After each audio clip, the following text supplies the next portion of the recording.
Kannur Parassinikkadavu MVR Ayurveda medical കോളേജിൽ Kerala university, അതായത് Kerala health university അംഗീകരിച്ചിരിക്കുന്ന 2 കോഴ്സുകൾ, BSc നേഴ്സിംഗ് ആയുർവേദ വിഭാഗത്തിൽപ്പെട്ട, അതേപോലെ B.Pharm ആയുർവേദം, അതായത് ആയുർവേദത്തിലെ BSc നേഴ്സിംഗും ആയുർവേദത്തിലെ B.Pharmനുമുള്ള അപ്ലിക്കേഷൻ ഇൻവൈറ്റ് ചെയ്തിട്ടുണ്ട്. അപ്പോൾ MVR കോളേജിൽ ഈ 2 കോഴ്സുകൾക്ക് ഇപ്പോഴാണ് അപ്ലിക്കേഷൻ വിളിച്ചിരിക്കുന്നത്. അതിന് നിങ്ങൾ ചെയ്യേണ്ടത് LBS സെൻറ്റർ വഴിയാണ് അപ്ലൈ ചെയ്യേണ്ടത്. ഇതിനുള്ള സമയം മാർച്ച് 11 തുടങ്ങി, 2025 മാർച്ച് 11 തുടങ്ങി ഏപ്രിൽ 2 വരെ നിങ്ങൾക്ക് അപേക്ഷിക്കാം. അപ്പോൾ അപേക്ഷിക്കുമ്പോൾ അതിനടയ്ക്കേണ്ട അപേക്ഷാ ഫീസ് അതൊക്കെ എത്രയാണെന്ന് പറയാം. അപേക്ഷാ ഫീസ് നിങ്ങൾക്ക് ഓൺലൈനായിട്ട് അടയ്ക്കാം, അതല്ലെങ്കിൽ ഫെഡറൽ ബാങ്കിൽ ചെലാൻ ഉപയോഗിച്ചും അടയ്ക്കാവുന്നതാണ്. ഇനി ഈ കോഴ്സുകളുടെ കാലാവധി 4 വർഷമാണ്. BSc നേഴ്സിംഗ് ആയിക്കോട്ടെ, B.Pharm ആയിക്കോട്ടെ, 4 വർഷമാണ് കോഴ്സ്. അപ്പോൾ ഇത് LBS സെൻറ്റർ തയ്യാറാക്കുന്ന റാങ്ക് ലിസ്റ്റിൽ നിന്നാണ് ഈ അഡ്മിഷനൊക്കെ നടക്കുക. അതുകൊണ്ട് LBSൽ നിർബന്ധമായിട്ടും രജിസ്റ്റർ ചെയ്യണം ഈ കോഴ്സ് താല്പര്യമുള്ള കുട്ടികൾ. ഇനി ആ കോഴ്സിൻ്റെ സീറ്റ് നോക്കുക. നേഴ്സിങ്ങിന് 50 സീറ്റും അതേപോലെ B.Pharmന് 50 സീറ്റുമാണ്. അങ്ങനെ ആകെ 100 സീറ്റാണുള്ളത്. അപ്പോൾ അപേക്ഷകൻ ഇന്ത്യൻ ആയിരിക്കണമെന്ന് ഒരു നിബന്ധന വെച്ചിട്ടുണ്ട്. ഇനി പ്രത്യേകം ശ്രദ്ധിക്കുക, വിദ്യാഭ്യാസ യോഗ്യത എന്താണെന്ന് വെച്ചാൽ ഹയർ സെക്കൻഡറി വിഭാഗത്തിൽ, അത് സ്റ്റേറ്റ് ആയിക്കോട്ടെ CBSE ആയിക്കോട്ടെ, ഹയർ സെക്കൻഡറിയിൽ ഫിസിക്സ്, കെമിസ്ട്രി, ബയോളജി ഇത് 3 പഠിച്ചിരിക്കണം. ഇത് 3 കൂടെ ചേർത്ത് 50% മാർക്കുണ്ടാവണം. SCBC, അതിൽ SCBC കാറ്റഗറിയിൽ വിദ്യാഭ്യാസ ആനുകൂല്യമുള്ള SCBC കാറ്റഗറിക്ക് 45% മതിയാവും. എന്നാൽ SC/ST വിഭാഗം പാസ്സായാൽ മതിയാവും, അവർക്ക് പാസ് മാർക്ക് മതി. ഈ SCBC കാറ്റഗറി എന്ന് പറയുന്നത് ഈ ഇടവ, മുസ്ലിം അങ്ങനെയുള്ള കമ്മ്യൂണിറ്റി മുഴുവൻ. നമ്മൾ അവസാന റിസർവേഷൻ്റെ കാറ്റഗറിയിൽ ഞാൻ SCBCയുടെ ലിസ്റ്റ് കാണിക്കാം. അപ്പോൾ അവർ 45% മാർക്ക് വാങ്ങിയാൽ മതിയാവും. SC/ST വിഭാഗത്തിന് പാസ്സായാൽ മതിയാവും. ഇനി ഈ റാങ്ക് ലിസ്റ്റ് തയ്യാറാക്കുന്നത് +2 മാർക്കിൻ്റെ ബേസിലാണ് കേട്ടോ. കുട്ടി +2ന് വാങ്ങിയ ഫിസിക്സ്, കെമിസ്ട്രി, ബയോളജിയുടെ മാത്രം മാർക്കേ കൂട്ടൂ. അങ്ങനെ +2ൻ്റെ മാർക്ക് വെച്ചിട്ടാണ് റാങ്ക് ലിസ്റ്റ് ഇടുക. ഓക്കെ. ഇനി പ്രത്യേകം ശ്രദ്ധിക്കുക, ഈ വർഷം എഴുതാൻ പോകുന്ന കുട്ടികൾ അപേക്ഷിക്കേണ്ടതില്ല. അപേക്ഷ സമർപ്പിക്കുന്ന സമയത്ത്, അതാ പറഞ്ഞു നമ്മൾ മാർച്ച് 11 തുടങ്ങുക. അപ്പോൾ ഈ അപേക്ഷിക്കുന്ന സമയത്ത് കുട്ടി വിദ്യാഭ്യാസ യോഗ്യത നേടിയിരിക്കണം, എന്ന് കഴിഞ്ഞാൽ +2 പാസ്സായിരിക്കണം. അപ്പോൾ +2 അപ്പിയർ ചെയ്യുന്ന കുട്ടികൾ അപേക്ഷിക്കേണ്ടതില്ല. ഇനി അപേക്ഷാ ഫീസ് നോക്കുക. ജനറൽ കാറ്റഗറിക്ക് 800 രൂപയാണ് ഫീ. SC/ST വിഭാഗം 400 രൂപ അടച്ചാൽ മതിയാവും. ഇനി അപേക്ഷിക്കുന്നതിന് മെയിനായിട്ട് 3 ഘട്ടങ്ങളാണ്. ഒന്ന് ബേസിക് രജിസ്ട്രേഷൻ, ഫീ പേയ്മെൻറ്റ്, പിന്നെ അക്കാഡമിക് ഡീറ്റെയിൽസ് ഒക്കെ കൊടുക്കുന്നത്. അതിൽ ആദ്യം ബേസിക് രജിസ്ട്രേഷൻ അഥവാ രജിസ്ട്രേഷൻ. അതിൽ നിങ്ങൾ എന്ത് ചെയ്യണം? ഈ സൈറ്റിൽ lbscenter.kerala.gov.in എന്നുള്ള സൈറ്റിൽ കയറി വേരിയസ് അലോട്ട്മെൻ്റ് എന്നൊരു ലിങ്ക് ഉണ്ടാവും. അത് ക്ലിക്ക് ചെയ്താൽ നിങ്ങൾക്ക് admission to BSc nursing Ayurveda and B.Pharm Ayurveda degree course 2024 എന്നുള്ള ലിങ്ക് ഉണ്ടാവും. അത് ക്ലിക്ക് ചെയ്യുക. അത് ക്ലിക്ക് ചെയ്ത് കഴിഞ്ഞാണ് നിങ്ങളുടെ രജിസ്ട്രേഷൻ്റെ പേജിലേക്ക് വരിക. അപ്പോൾ ഫീസ് അടയ്ക്കുന്നതിന് മുമ്പ് എന്ത് ചെയ്യണം? ഈ ന്യൂ കാൻഡിഡേറ്റ് എന്നുള്ള ലിങ്കിൽ ക്ലിക്ക് ചെയ്യണം. അതായത് ഈ പറഞ്ഞ degree course BSc nursing, B.Pharm എന്നുള്ള ലിങ്കിൽ കയറി ന്യൂ കാൻഡിഡേറ്റ് എന്നുള്ള ലിങ്ക് ക്ലിക്ക് ചെയ്യുക. അപ്പോൾ നിങ്ങളുടെ ബേസിക് ഡീറ്റെയിൽസ് ചോദിക്കും, അത് കൊടുക്കുക. അത് കൊടുത്തു കഴിയുമ്പോൾ നിങ്ങൾക്ക് ഒരു ആപ്ലിക്കേഷൻ നമ്പർ കിട്ടും. ആ ആപ്ലിക്കേഷൻ നമ്പർ ഉപയോഗിച്ച് പിന്നെ നിങ്ങൾ ഫീ പേ ചെയ്യുക. അപ്പോൾ ഒന്നാമത്തെ സ്റ്റെപ്പിൽ നിങ്ങളുടെ ബേസിക് രജിസ്ട്രേഷൻ കഴിഞ്ഞു, നിങ്ങൾക്കൊരു ആപ്ലിക്കേഷൻ നമ്പർ കിട്ടി. ഇനി രണ്ടാമത്തെ സ്റ്റെപ്പാണ് ഫീസ് കൊടുക്കൽ. അതായത് നിങ്ങൾക്ക് ആപ്ലിക്കേഷൻ നമ്പർ കിട്ടിയപ്പോൾ ആ ആപ്ലിക്കേഷൻ നമ്പറും പാസ്വേഡും ഉപയോഗിച്ച് നിങ്ങൾ കയറുക. എന്നിട്ട് നിങ്ങൾക്ക് ഫീ ഓൺലൈനായിട്ട് അടയ്ക്കാം, അല്ലെങ്കിൽ ചെലാനെടുത്തും അടയ്ക്കാം. അപ്പോൾ നിങ്ങളൊരു കഫേയിലൊക്കെയാണ് പോകുന്നതെങ്കിൽ നോർമലി നിങ്ങൾക്ക് ഓൺലൈനായിട്ട് ഫീ പേ ചെയ്യാവുന്നതാണ്. ഇനി ആ ഫീ പേയ്മെൻറ്റ് കഴിഞ്ഞാൽ നിങ്ങൾക്ക് 3ാമത്തെ ഘട്ടം എത്തി. എന്ന് പറഞ്ഞാൽ നിങ്ങളുടെ അക്കാദമിക് വിവരങ്ങളും മറ്റ് വിവരങ്ങളും ഒക്കെ, നിങ്ങളുടെ പേര്, ഡീറ്റെയിൽ, ഹയർ സെക്കൻഡറി മാർക്ക്, അങ്ങനെയുള്ള എല്ലാ ഡീറ്റെയിലും ഒക്കെ കൊടുക്കണം. അതേപോലെ നിങ്ങളുടെ ഡോക്യുമെൻറ്റും അപ്ലോഡ് ചെയ്യണം. അപ്പോൾ അതിൽ നിങ്ങളുടെ ഏജ് തെളിയിക്കുന്നത്, നേറ്റിവിറ്റി തെളിയിക്കുന്നത്, റിസർവേഷൻ തെളിയിക്കുന്നത് ഒക്കെ വേണം. അതുപോലെ മാർക്ക് ലിസ്റ്റുകളൊക്കെ വേണം.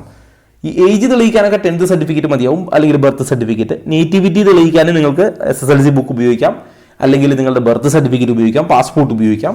റിസർവേഷൻ അല്ലെങ്കിൽ കൺസെഷൻ ഒക്കെ ആണെങ്കിൽ SC/ST ആണെങ്കിൽ കമ്മ്യൂണിറ്റി സർട്ടിഫിക്കറ്റ്. അത് നമ്മൾ ഓൾമോസ്റ്റ് എല്ലാത്തിലും പറയാറുള്ളതാണ്. SC/ST വിഭാഗത്തിൽപ്പെട്ടവരാണെങ്കിൽ അവരുടെ കമ്മ്യൂണിറ്റി സർട്ടിഫിക്കറ്റ് ആണ് കൊടുക്കേണ്ടത്.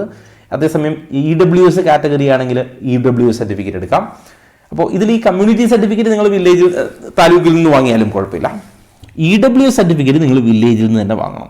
അതേപോലെ നോൺ ക്രിമിനൽ NCL കാറ്റഗറിയിൽപ്പെട്ടവരാണെങ്കിൽ അവർ NCL സർട്ടിഫിക്കറ്റ് വില്ലേജിൽ നിന്ന് വാങ്ങണം. അപ്പോൾ ഈ EWSഉം NCLും ഒക്കെ നിർബന്ധമായിട്ടും വില്ലേജിൽ നിന്ന് സ്റ്റേറ്റ് എഡ്യൂക്കേഷണൽ പർപ്പസിനായിരിക്കണം. ഇപ്പോൾ ഓൾമോസ്റ്റ് എല്ലാ കുട്ടികളും കീമിനൊക്കെ രജിസ്റ്റർ ചെയ്തുകൊണ്ട് ആ ഡോക്യുമെന്റ് തന്നെ വേണമെങ്കിലും ഇതിൽ നിങ്ങൾക്ക് ഉപയോഗിക്കാവുന്നതാണ്. അപ്പോൾ ഇതൊക്കെ അപ്ലോഡ് ചെയ്യേണ്ടത് ഈ 3ാമത്തെ ഘട്ടത്തിലാണ്. അങ്ങനെ 3ാമത്തെ ഘട്ടം കംപ്ലീറ്റ് ചെയ്ത് കഴിഞ്ഞാൽ നിങ്ങൾക്ക് കൺഫർമേഷൻ കഴിഞ്ഞാൽ നിങ്ങൾക്കൊരു ഫൈനൽ കൺഫർമേഷൻ ചെയ്യുക.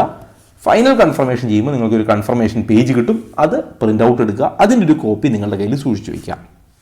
ഇനി റിസർവേഷൻ കാറ്റഗറികൾ നോക്കുക. സ്റ്റേറ്റ് മെറിറ്റ് 50% സീറ്റ്, അതായത് നമ്മൾ പറഞ്ഞ 50 സീറ്റ് നഴ്സിംഗിനുണ്ട്, 50 സീറ്റ് ബിഫാമിനുണ്ട്. ആ 50-ൽ 50% ആർക്കും അപേക്ഷിക്കാം, സ്റ്റേറ്റ് മെറിറ്റാണ്. ഇനി നേരത്തെ പറഞ്ഞ SC/BC കാറ്റഗറി, ഈ SC/BC കാറ്റഗറി എന്ന് പറഞ്ഞാൽ അതിൽ ഈഴവ വരും, Muslim, backward Hindu, Latin Catholic, Dheevara, Vishwakarma, Kushavan, backward Christian, Kudumbi, ഇത്രയും കാറ്റഗറി SC/BCയിൽ വരും. അപ്പോൾ അതിൽ നോക്കുക, ഈഴവയ്ക്ക് 9% റിസർവേഷൻ ഉണ്ട്, മുസ്ലിമിന് 8% റിസർവേഷൻ ഉണ്ട്, ബാക്ക്വേഡ് ഹിന്ദുവിന് 3%, ലാറ്റിന് 3%, ധീവരയ്ക്ക് 2%, Vishwakarma 2%, Kushavan category 1%, backward Christian 1%, Kudumbi 1%. SC കാറ്റഗറിക്ക് 8% സീറ്റുണ്ട്, ST കാറ്റഗറിക്ക് 2% സീറ്റ്, ഇക്കണോമിക്കലി വീക്ക് EWS എന്ന് പറയുന്ന സെഷന് 10% സീറ്റും റിസർവേഷനുണ്ട്. ഇതാണ് റിസർവേഷൻ. അപ്ലൈ ചെയ്യാൻ നേരത്തെ നിങ്ങൾ ഏതൊക്കെ ഡോക്യുമെന്റ് അപ്ലോഡ് ചെയ്യണമെന്നുള്ളത് ഒരിക്കൽ കൂടി ഓർമ്മിപ്പിക്കുന്നു. Scanned copy of the relevant page of SSLC or equivalent to prove the date of birth. നിങ്ങളുടെ ഡേറ്റ് ഓഫ് ബർത്ത്, പ്രായം തെളിയിക്കാൻ വേണ്ടി നിങ്ങൾക്ക് 10th സർട്ടിഫിക്കറ്റ് ഉപയോഗിക്കാം, ബർത്ത് സർട്ടിഫിക്കറ്റ്, അങ്ങനെ ഏതെങ്കിലും ഒന്ന്, അതിൻ്റെ സ്കാൻഡ് കോപ്പി. രണ്ടാമത്തെ scanned copy of certificate in proof of nativity തെളിയിക്കാൻ. ഇപ്പം നിങ്ങൾക്ക് ഇതിൽ രണ്ടിനും 10th സർട്ടിഫിക്കറ്റ് ഉപയോഗിക്കാം, രണ്ടിനും ബർത്ത് സർട്ടിഫിക്കറ്റ് ഉപയോഗിക്കാം, അതൊക്കെ പ്രശ്നങ്ങളില്ല. ഒരേ സർട്ടിഫിക്കറ്റ് 2 സ്ഥലത്തും അപ്ലോഡ് ചെയ്താൽ മതി. ഇനി അതേപോലെ scanned copy off mark list qualifying എക്സാമിൻ്റെ, അതായത് +2ൻ്റെ മറ്റും മാർക്ക് ലിസ്റ്റ്.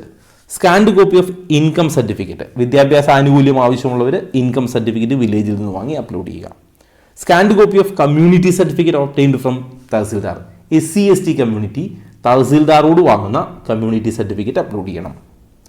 ഇനി scanned copy of non criminal certificate, അത് എവിടെ നിന്നാണ് വാങ്ങേണ്ടത്? വില്ലേജ് ഓഫീസിൽ നിന്നാണ്. അതാരാ?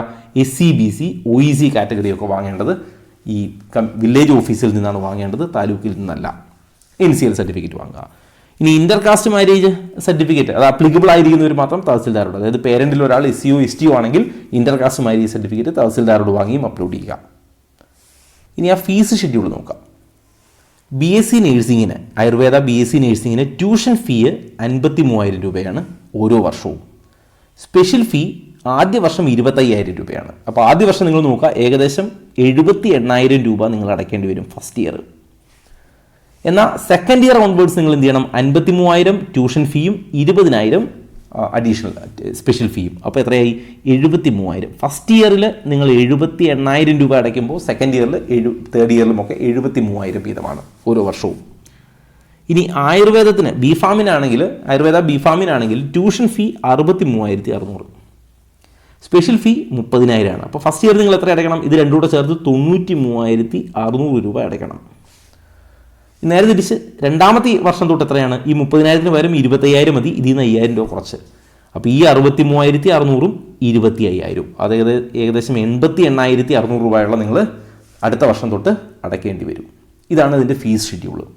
അപ്പോൾ ഓൾമോസ്റ്റ് അവരുടെ ഡീറ്റെയിൽ പ്രോസ്പെക്ടസിൽ പറഞ്ഞ എല്ലാ കാര്യങ്ങളും ഞാൻ ഓർമ്മിപ്പിച്ചിട്ടുണ്ട്. ഇനി ഇതിൻ്റെ പുതിയ അപ്ഡേറ്റ് വന്നാൽ ഞാൻ കമ്മ്യൂണിറ്റിയിൽ പോസ്റ്റ് ചെയ്യാം. കമ്മ്യൂണിറ്റിയുടെ ലിങ്ക് കമൻറ്റ് ബോക്സിൽ പിൻ ചെയ്തിട്ടുണ്ട്. എൻട്രൻസ് സംബന്ധമായ വാർത്തകളും അപ്ഡേഷനുകളും ഏറ്റവും വേഗം ആധികാരികമായി അറിയാൻ സബ്സ്ക്രൈബ് ചെയ്യുക, ബെൽ ഐക്കൺ അമർത്തുക. ഈ വീഡിയോ മറ്റു സുഹൃത്തുക്കളിലേക്കും ഷെയർ ചെയ്ത് നൽകുക.